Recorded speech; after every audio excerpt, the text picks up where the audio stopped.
June 6, 1944, 13:30 hours, Berchtesgaden, Bavaria.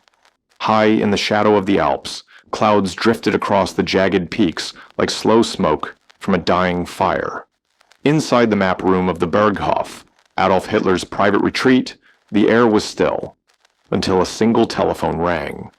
Its shrill note cut through the stillness like a blade through glass, and with it, the illusion of an impregnable fortress Europe finally cracked. The voice on the other end was taut, measured, trying to contain the tremor beneath its words. Mein Führer, the Allies have landed in Normandy. They are not withdrawing. The message was brief, but the silence that followed was heavier than any sentence. For 9 long hours, while American, British, and Canadian troops had hurled themselves against 5 storm-swept beaches along the Norman coast, the supreme commander of Nazi Germany had slept.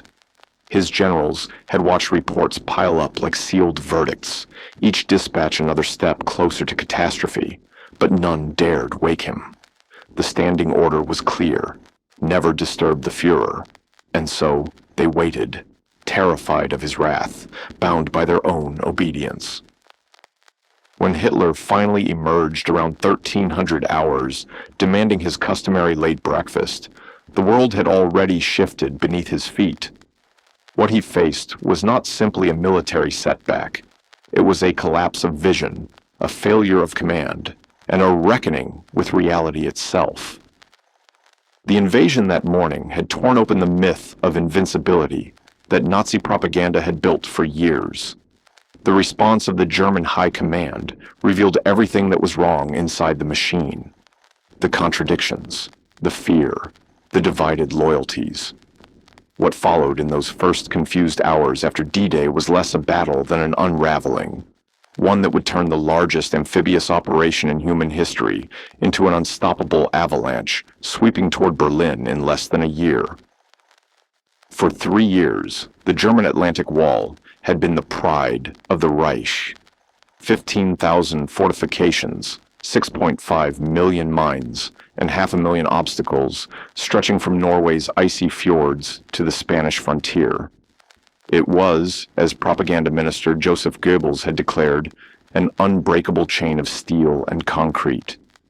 Yet beneath that hard shell lay a fractured heart, competing egos, conflicting doctrines, and above all, a dictator whose meddling grew more erratic with every passing month. At the core of the debate stood one critical question: where should the Reich meet the Allied invasion? Field Marshal Erwin Rommel, appointed Inspector of Coastal Defenses in November 1943, had studied the bitter lessons of North Africa and Italy. His conclusion defied the traditions of German warfare. "The war will be won or lost on the beaches," he wrote in his confidential report to the OKW. "We must stop the enemy in the water, destroy him before he sets foot on land. If he establishes a beachhead, our cause is lost." Rommel's doctrine was shaped not by pride, but by pragmatism. He had seen Allied air superiority firsthand, the sky filled with bombers that hunted armor like wolves from above. He knew daylight movement was suicide. His tanks had to be close, hidden, ready to strike within hours. The counterattack, if it came too late, would be meaningless. But his superior, Field Marshal Gerd von Rundstedt, the venerable Commander-in-Chief West, disagreed. A traditionalist to his core, he believed in elastic defense. Let the invaders come inland, let them extend themselves beyond naval gunfire, then crush them with concentrated panzer counterattacks. Rundstedt's faith in maneuver warfare was old school, elegant on paper, but blind to the new realities of air power and Allied coordination. The result was paralysis. No unified plan, no decisive voice. Rommel wanted his tanks near the coast. Rundstedt wanted them held back, and so they sat, caught in between, serving neither vision. By early June, the German armored reserves were scattered across northern France like chess pieces in the wrong game. The 21st Panzer Division near Caen might reach the beaches in time, but the crucial 12th SS Panzer Division was 95 kilometers inland, while the Panzer Lehr Division sat even farther away near Chartres, 125 kilometers from the coast. And worst of all, every move required one man's personal authorization. Hitler had kept the Panzer divisions under his direct control, a decision that would cost Germany the very hours it could not afford. As Allied paratroopers dropped through the fog over Normandy's hedgerows before dawn, tank commanders waited by silent radios, engines cold, permission absent. The Panzers, the pride of the Reich, stood idle while the war began without them. Meanwhile, the German intelligence apparatus was crumbling from within. What had once been a fearsome network had fractured into rival empires. The Abwehr under Admiral Wilhelm Canaris, the SD intelligence under Walter Schellenberg, and Foreign Armies West under Colonel Alexis von Rohen. Each produced reports contradicting the others, and all of them had been fed lies by the Allies. Operation Fortitude, the greatest deception plan in military history, had done its work perfectly. Fake divisions, phantom radio traffic, even inflatable tanks, all had convinced Berlin that Normandy was a feint. The real invasion, they believed, would come at Pas de Calais, the narrowest point between England and France, where General George S. Patton supposedly commanded a massive phantom army. According to German intelligence estimates, the Allies had 89 divisions in Britain. In reality, they had 47. Yet Berlin was certain that another 50 divisions waited in southeastern England, the true spearhead of an attack still to come. So when the invasion reports came flooding in from Normandy, the High Command hesitated.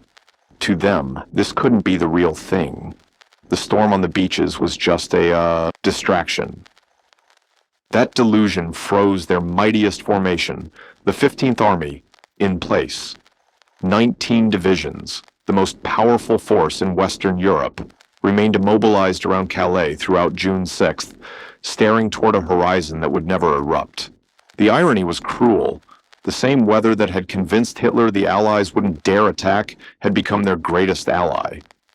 German meteorologists had forecast storms so fierce that amphibious operations were deemed impossible for several days. Believing the sea to be their shield, German commanders relaxed. Rommel himself had left the front on June 5th, planning to surprise his wife with flowers for her birthday. Others had traveled inland for war games in Rennes. Naval patrols were canceled. Luftwaffe squadrons stood down. And so, as dawn broke over the gray surf of Normandy, the Reich's defenders were scattered and unready.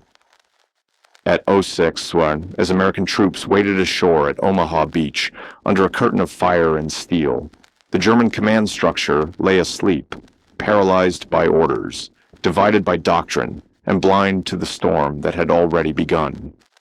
The miracle of D-Day was not born from sheer numbers or brute courage alone.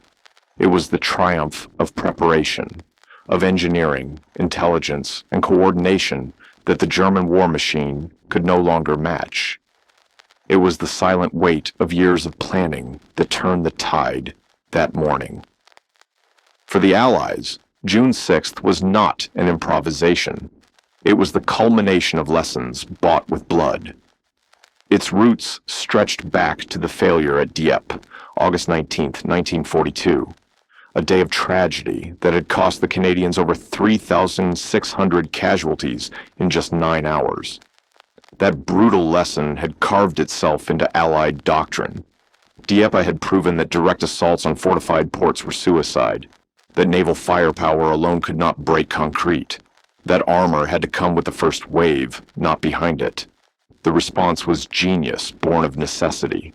From that crucible of failure rose innovation, and one man who understood what must change, Major General Percy Hobart. Under his command, the British 79th Armored Division became a laboratory of unorthodox design. Tanks that swam, that bridged, that cleared mines, or laid track across mud. Soldiers called them Hobart's Funnies, though there was nothing humorous about what they could do. Among them was the DD, or duplex drive Sherman, a tank that could swim. Encased in a collapsible canvas screen and driven by twin propellers, it could move from sea to sand, like a steel creature from another world, firing as it crawled ashore beside the infantry. It was the perfect answer to Dieppe failure, armor that arrived with the first breath of the assault, not the last. That morning, as waves of these strange, floating machines approached the Normandy coast, even hardened soldiers felt a surge of disbelief. From the mist, shapes emerged, silent, gray, unreal, like ghosts of a new kind of war. They were the embodiment of every lesson, every experiment, every sleepless night that had led to this day. D-Day's genius was not only in courage, but in humility, in learning from failure, adapting, and returning stronger. The German command, trapped in its illusions of invincibility, could never match that. As the telephone at the Berghof finally fell silent and Hitler stood frozen beside the great map table, Europe itself seemed to hold its breath. The mountains outside lay quiet beneath a shroud of cloud. Far to the west, on the beaches of Normandy, the sound of engines and surf rose together, a low, steady thunder that no fortress could silence. And somewhere in that endless noise of men and machines, history turned, softly, irreversibly, like the tide itself. June 6, 1944. Dawn broke across the English Channel like a slow awakening, the gray waters churning under low clouds. The greatest armada in history was already moving, 5,000 ships and landing craft stretching horizon to horizon, a mechanical tide carrying 156,000 men toward the coast of Normandy. Above them, 11,000 aircraft roared through shifting fog, weaving contrails into the morning sky. Behind this vast force lay an orchestra of planning, engineering, and deception. Every note rehearsed, every movement timed to the heartbeat of Operation Overlord. Among the most remarkable creations of this campaign were the strange, almost otherworldly machines known as Hobart's Funnies. The AVRE, Armored Vehicle Royal Engineers, carried a 290mm petard mortar that could fire a 40-pound charge capable of smashing concrete bunkers that had stood defiant for years. Other tanks thrashed the sand with rotating flails to detonate mines before men could step on them. The Crocodile, grim and methodical, projected fire in arcs that could reach 120 yards.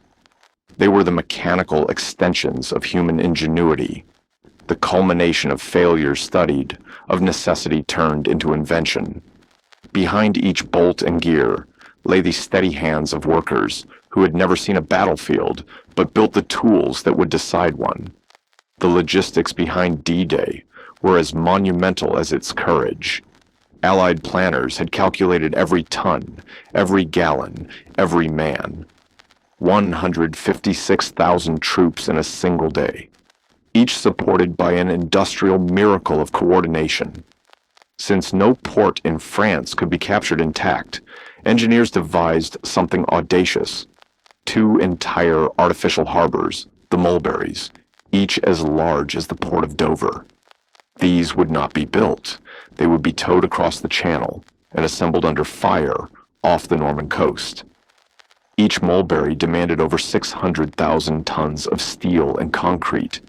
Massive Phoenix caissons, towering 6 stories high, were designed to be sunk to the seabed, forming a protective breakwater. Floating roadways, whale bridges, would connect the shore to the anchored Liberty ships unloading supplies. On paper, it seemed impossible. In practice, it was the backbone of liberation. Once assembled, these harbors could land 12,000 tons of supplies and 2,500 vehicles every day, a lifeline that no army in history had ever possessed. And beneath the waves, another secret artery pulsed with quiet power. Pluto, the pipeline under the ocean. Engineers had developed flexible steel pipelines that could lie along the seabed, carrying over 1 million gallons of fuel daily from England directly into France. The German intelligence network never discovered it.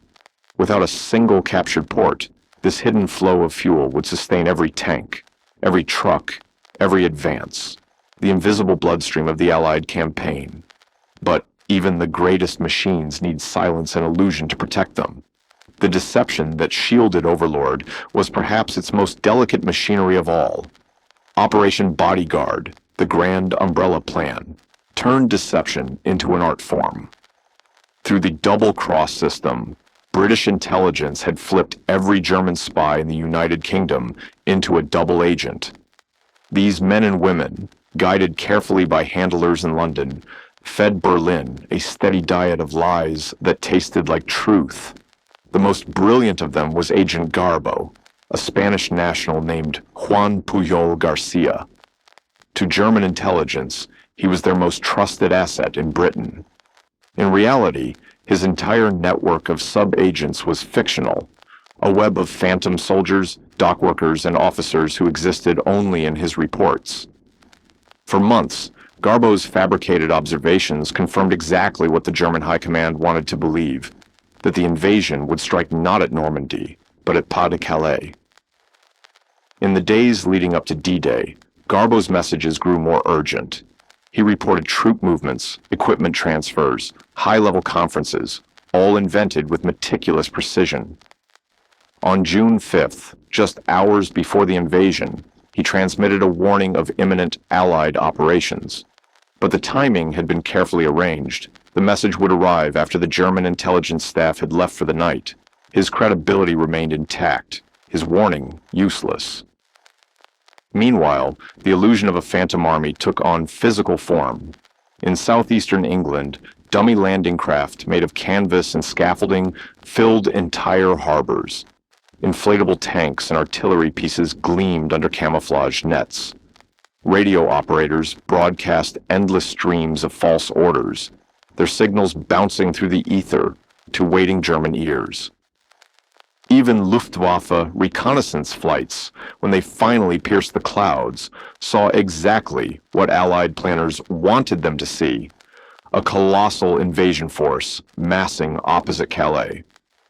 In truth, the Allies were already on the move, far to the west. Behind this wall of deception stood another invisible triumph: the breaking of the enigma. At Bletchley Park, a quiet manor house in the English countryside, cryptanalysts and engineers had done the impossible. They had cracked the code that guarded Germany's military communications.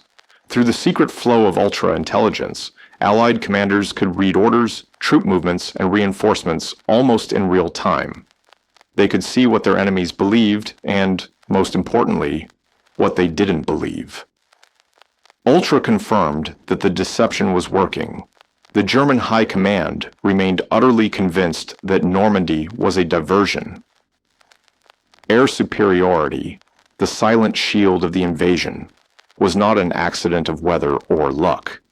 It was the result of months of deliberate destruction. Operation Point Blank, the combined bomber offensive, had targeted the very lifeblood of the Luftwaffe: aircraft factories, fuel depots, transportation hubs. By June 1944, the once mighty Luftwaffe could field barely 300 aircraft in the West. The Allies, on D-Day alone, would fly over 14,600 sorties. The skies belonged to them. German pilots, brave but outnumbered, could only glance upward into a heaven they no longer controlled. Out at sea, naval firepower added another layer to this overwhelming equation.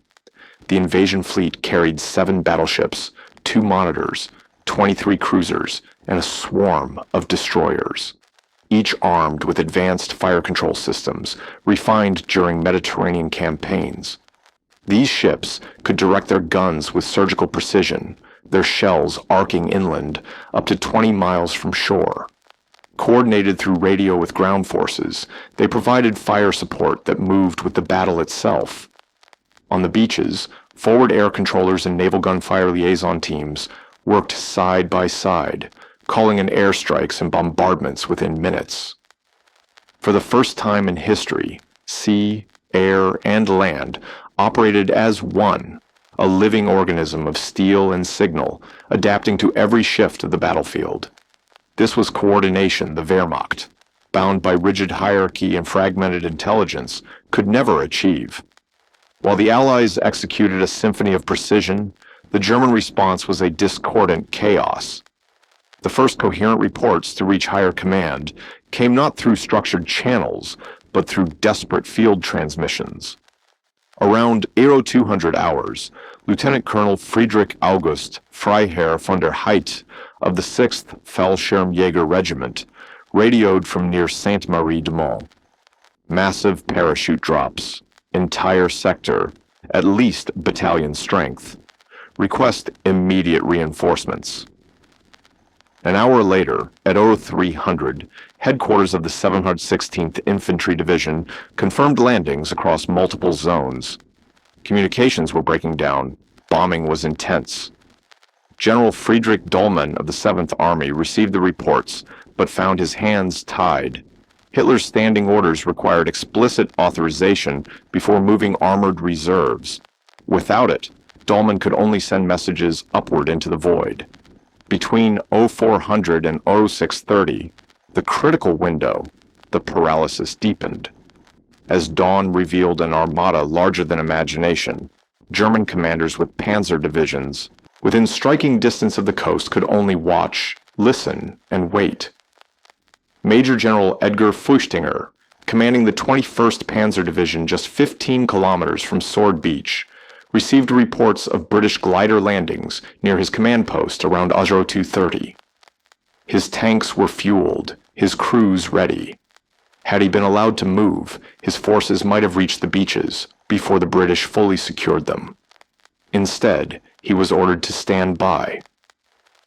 At Omaha Beach, at that same hour, American troops were pinned against the sea under relentless fire from the 352nd Infantry Division. Yet even then, at 0600, inside the Führer's headquarters, Hitler still slept. General Alfred Jodl, his chief of operations, refused to wake him. "The situation is unclear," Jodl told his staff. "We must wait for confirmation before disturbing the Führer with preliminary reports." The minutes slipped away, and with them, Germany's last chance to drive the invaders into the sea. By 1000 hours, Major General Wilhelm Richter, commanding the 716th Division defending Gold and Juno beaches, sent what would be his final clear transmission. "Enemy has achieved penetration at multiple points. Positions overrun. Cannot hold without immediate armored support. Situation critical." The signal ended abruptly. British units had reached his headquarters bunker at Courseulles-sur-Mer. Silence followed. Hitler finally received his full briefing at 1330, 9.5 hours after the first paratroopers had landed. In that time, the beachheads had expanded, the mulberries had begun assembly, and the Allied foothold was secure. According to post-war testimony by Generals Jodl and Keitel at Nuremberg, Hitler's first reaction was not panic, but dismissal. "This is the diversion we expected," he said. "The real invasion comes at Calais. We hold the reserves for the main attack." Even as Rundstedt and Rommel's urgent pleas arrived, the orders from Berghof remained frozen in delusion. Rundstedt requested immediate release of the 12th SS Panzer Division and Panzer Lehr. Hitler approved only partial movement, one division toward Caen, the others to remain in place, waiting for a phantom invasion that would never come. By the time the first panzer units rolled toward the beaches, the tide had already turned. The decision that morning, or rather, the absence of decision, would echo through every German command post in France. And as the day wore on, a kind of stillness fell across the German radio network, a quiet realization that something irreversible had begun. From the perspective of history, those hours were not simply about strategy or orders. They were about the limits of control, the moment when rigid command structures met the chaos of modern war and broke. And outside, beneath the low Norman clouds, the smoke from the beaches began to drift inland, carried by the wind.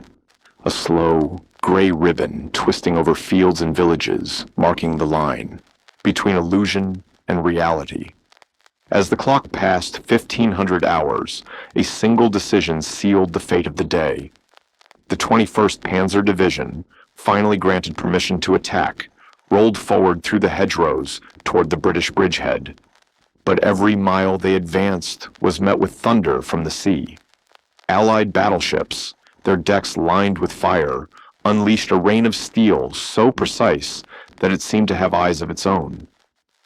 Captain Wilhelm von Gutenberg, who led the division's 22nd Panzer Regiment, would later speak of that afternoon with a tone that carried both disbelief and resignation. 40% of his armor destroyed before even reaching the coast. The earth shook under the rhythm of naval gunfire, a steady heartbeat of destruction, echoing from horizon to horizon. By 1600 hours, the situation across the front had turned desperate. Reports arriving at Corps headquarters described what could only be called catastrophe. On Omaha Beach, the 352nd Infantry Division, veterans hardened by years of war, had fought with the discipline and courage that once defined the Wehrmacht. Yet by late afternoon, ammunition ran dangerously low, and casualties had crossed the halfway mark. Officers scribbled final notes to superiors, warning that without immediate support, American forces advancing inland would be forced back to the water by nightfall. Colonel Walter Kerfest, commanding the 352nd Artillery Regiment, sent a grim message at 1645. Ships extend to the horizon. This is no diversion. Request permission to withdraw to secondary positions. The answer that came back was short and cold. Denied. At 1730 hours, one of the few surviving Luftwaffe reconnaissance aircraft returned with the truth no one wished to admit. Through a haze of smoke and cloud, the pilot had seen the enormity of it all. An invasion fleet stretching across 50 miles of coastline, thousands of vessels discharging men and machines without pause. His message was stark, stripped of emotion. Continuous landings across all beaches. This is the main invasion. By the time Field Marshal Erwin Rommel reached his headquarters at La Roche around 2200 hours, the night air was heavy with the scent of smoke and burnt fuel. His chief of staff, General Hans Speidel, delivered the day's reports in silence before finally meeting his commander's eyes. According to Speidel's later testimony, Rommel's words came quietly, yet carried the weight of finality. The war is lost. The decisive battle has been fought, and we have lost. But the night had one last humiliation in store. At 23:15, German listening posts intercepted massive radio traffic from southeastern England, transmissions attributed to the fictitious 1st U.S. Army Group, the same phantom formation created by Operation Fortitude. Analysts at the Oberkommando der Wehrmacht concluded that the supposed invasion force at Calais remained stationary, showing no signs of embarking. Even now, 17 hours after the first Allied paratroopers had touched French soil, Berlin hesitated, trapped by its own deception. By midnight, June the 6th, the reality was beyond denial. 156,000 Allied troops stood on French soil, spread across 5 beachheads stretching 24 miles along the coast and reaching 6 miles inland. The Atlantic Wall, the massive fortress that had consumed 3 years of construction and immeasurable labor, had been pierced in a single day. And perhaps more devastating than the physical breach was the lost opportunity. Those first 24 hours when a swift armored counterattack might have hurled the invaders back into the sea. Instead, German divisions waited for orders that came too late, shackled by disbelief and bureaucracy. In the following days, between June 7th and 12th, the collapse of German command was not an explosion, but a slow, grinding realization. A cascade of doubts and failures spreading from bunker to bunker. Each new dawn brought intelligence that contradicted everything the High Command had believed, and each revelation deepened the paralysis of an army that no longer trusted its own eyes. On June 7th, D+1, by 0800 hours, reports confirmed that 4 of the 5 Allied beachheads had successfully linked. Only Omaha remained partially isolated. Worse still, Luftwaffe pilots who braved the storm of Allied air power returned with news that seemed almost impossible. Artificial harbor construction had already begun off the Norman coast. From his logbook that morning, General Günther Blumentritt, Chief of Staff to von Rundstedt, wrote with grim clarity, "The artificial harbors confirm this is no raid. The enemy intends to remain. Our strategic assumptions were false." Yet even with proof staring them in the face, Germany's most powerful army, the 15th, remained immobilized near Calais, frozen by orders that refused to die. 19 divisions, trained, supplied, and ready, stood idle as Normandy burned. Hitler and his intelligence chiefs remained convinced that the invasion in Normandy was merely a diversion, a feint before the real strike at Calais. Field commanders in France, watching the build-up through binoculars and smoke, sent increasingly urgent messages begging for permission to move. Lieutenant General Hans von Salmuth's requests grew almost frantic. Normandy fighting requires immediate reinforcement. Request authorization to move divisions south. But every plea returned, stamped with the same verdict: hold your position. The phantom army that existed only in Allied imagination held Germany's mightiest forces captive in reality. By June 8th, the paralysis began to rot from within. What had started as tactical hesitation became something deeper, a crisis of faith. Officers and men alike began whispering questions that had been unthinkable only months before. Were the orders from Führer Hauptquartier truly grounded in reality? Did the High Command still understand what was unfolding beyond the walls of their map rooms?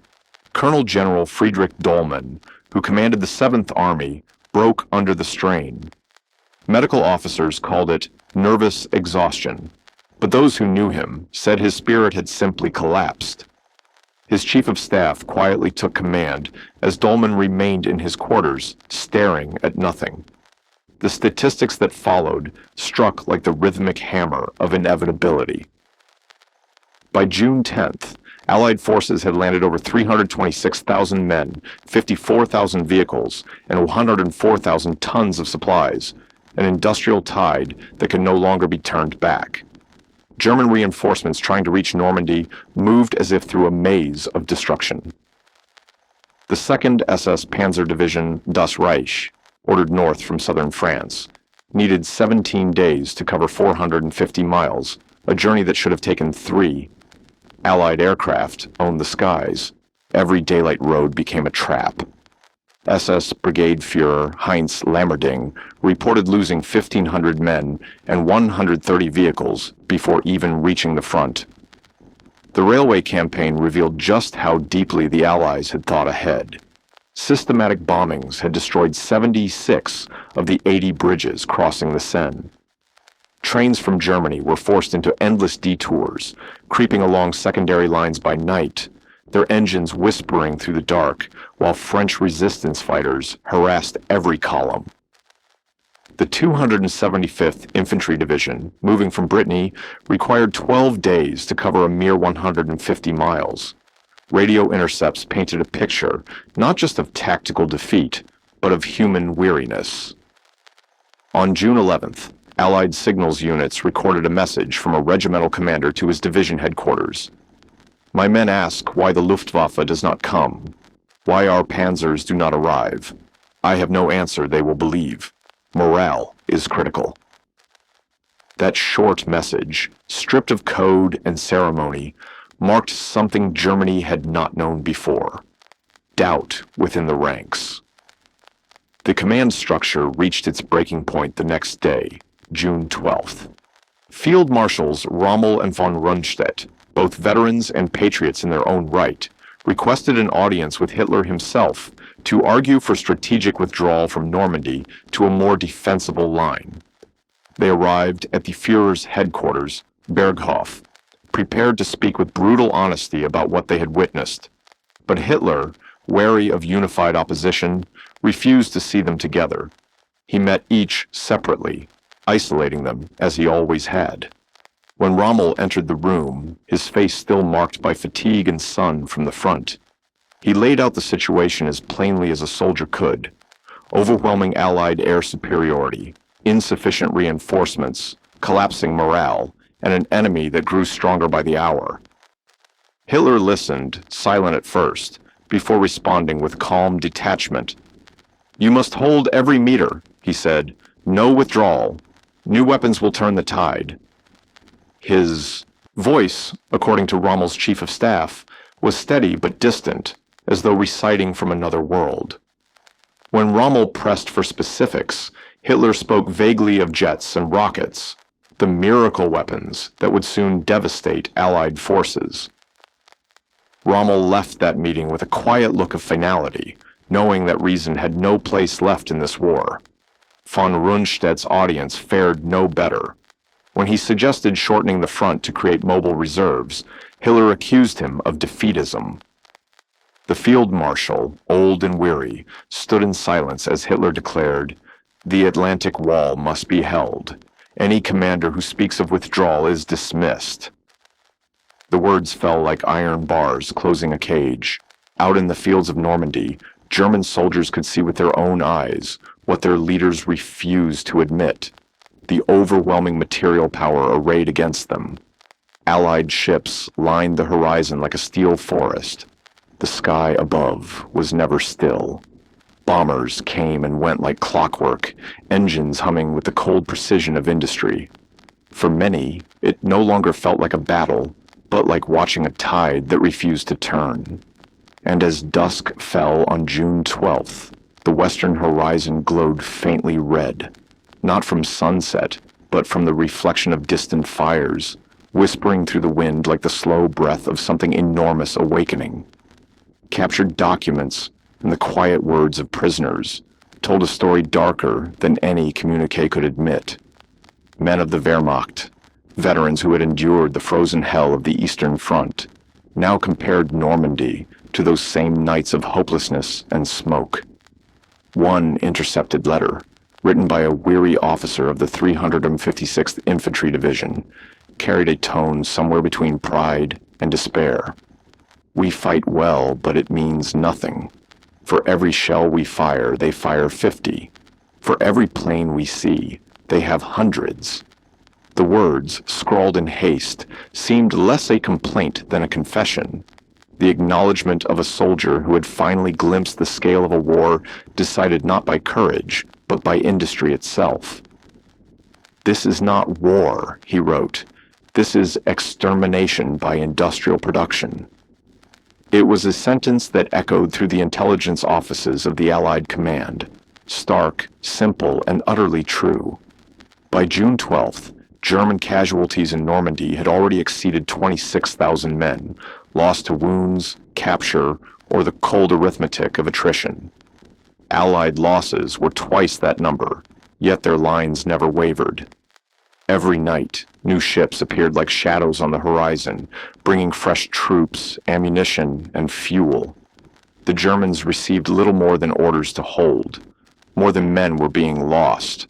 The Wehrmacht was bleeding out its best formations. Elite panzer and parachute divisions fed piecemeal into hopeless counterattacks. One by one they were ground down, not for lack of bravery, but because their efforts were fragmented, improvised, stripped of coordination. The Command's failure after D-Day was not a single tactical blunder. It was the revelation of something deeper, a system unraveling from within.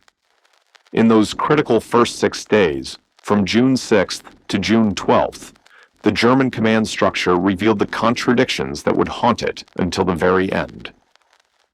Field Marshal Wilhelm Keitel, later testifying at Nuremberg, spoke with a tone of reluctant clarity. D-Day had shown what many senior officers had long known but dared not voice. that the Führer's strategic judgment had become detached from reality. His refusal to authorize withdrawals, his obsession with holding every inch of ground, his faith in wonder weapons rather than sound doctrine, all of it created a fantasy of control that doomed the Reich before summer's end. The paralysis that froze German armor during the first 24 hours of the invasion was not an accident. It was the predictable result of years spent centralizing every decision in one man's hands. General Gunther Blumentritt, who later analyzed the campaign for American historians, described it with bitter precision. A corporal commanded field marshals. Local commanders who understood the battlefield could not act. Distant commanders who could act did not understand. The sentence summed up the tragedy of an army once famed for initiative, now chained by fear and bureaucracy. The numbers that followed made the truth undeniable. By June 30th, less than 4 weeks after the invasion, German losses in Normandy had reached over 80,000 men. 8 divisions had been destroyed as effective fighting forces. Among them, the 2nd Panzer Division reported just 40 operational tanks out of an original 190. Its commander, General Fritz Bayerlein, sent a final message that read less like a report than a farewell. My division is finished. It can no longer conduct offensive operations. Beyond the beaches, the larger picture grew even bleaker. The two-front war that German planners had feared since 1941 had finally consumed them whole. In June 1944 alone, the Wehrmacht suffered nearly 500,000 casualties across all fronts, 150,000 in the west, 300,000 in the east. The numbers themselves told the story of impossibility. Germany's factories, bombed and fragmented, produced roughly 670 tanks that month. The Soviet Union produced 2,000. The United States, 2,100. In that equation, bravery no longer mattered. The industrial tide had become absolute. The strain broke men as surely as it broke machines. Among the officers in Normandy, fatigue settled not only in their bodies, but in their eyes. A distant, unspoken knowledge that no amount of courage could reverse the course now set in motion. Then, on July 17th, fate struck one of Germany's few remaining voices of reason. Allied fighter bombers strafed Field Marshal Rommel's staff car as it traveled near Livarot. He survived, but barely. The man who had warned Hitler that the loss of Normandy would mean the loss of the war in the West was now carried from the field he had tried so desperately to save. 3 days later, on July 20th, the unthinkable happened. Colonel Klaus von Stauffenberg placed a bomb in the conference room at Rastenburg. It was the boldest of several attempts by officers who believed Germany's only hope lay in removing Hitler and negotiating peace with the Western Allies. The conspiracy reached deep into the Wehrmacht. Field Marshal von Witzleben, General Ludwig Beck, and dozens of others who had come to see their loyalty as a chain dragging the nation toward ruin. When the bomb failed to kill its target, the regime responded with fury. Over the following months, more than 5,000 officers, soldiers, and civilians were executed, among them many of the men who had once formed the backbone of Germany's professional command. Rommel himself was forced to take his own life that October, given the illusion of honor in exchange for silence. The effect was immediate and devastating. Those who survived understood that to question an order now was to sign one's own death warrant. The last remnants of independent thought within the German military vanished into fear. Across the Channel, General Dwight D. Eisenhower reflected later in his memoir Crusade in Europe. The German High Command's failure to commit its armored reserves on D-Day remains one of history's decisive command failures. Had those panzers struck our beaches in the first 24 hours, while we remained vulnerable, the outcome might have been vastly different. Their hesitation gave us the foothold that nothing could then dislodge. His words carried no triumphalism, only a soldier's recognition of how fate turns on hesitation. Historians who studied the campaign after the war found a web of interconnected failures behind that hesitation. The intelligence disaster, believing Normandy to be a diversion, came from Hitler's tendency to accept only the information that fit his preconceptions. The paralysis in command, the need for his personal authorization at every level, reflected his deep distrust of professional officers, and his refusal to allow tactical withdrawals, even when encirclement loomed, sprang from his belief that sheer willpower could bend reality to his desires. From the east, Marshal Georgy Zhukov would later add his own reflection. D-Day forced Germany to fight the two-front war we needed them to fight. But more than that, it showed that Hitler would interfere in military operations even when such interference guaranteed defeat. We learned this from 1941 to 1943.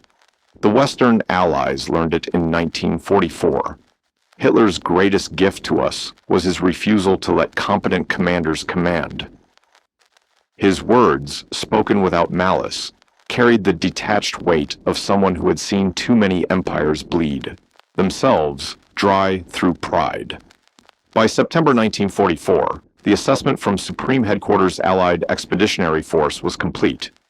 German defensive doctrine, they concluded, had been technically sound, the fortifications formidable, the soldiers disciplined and brave.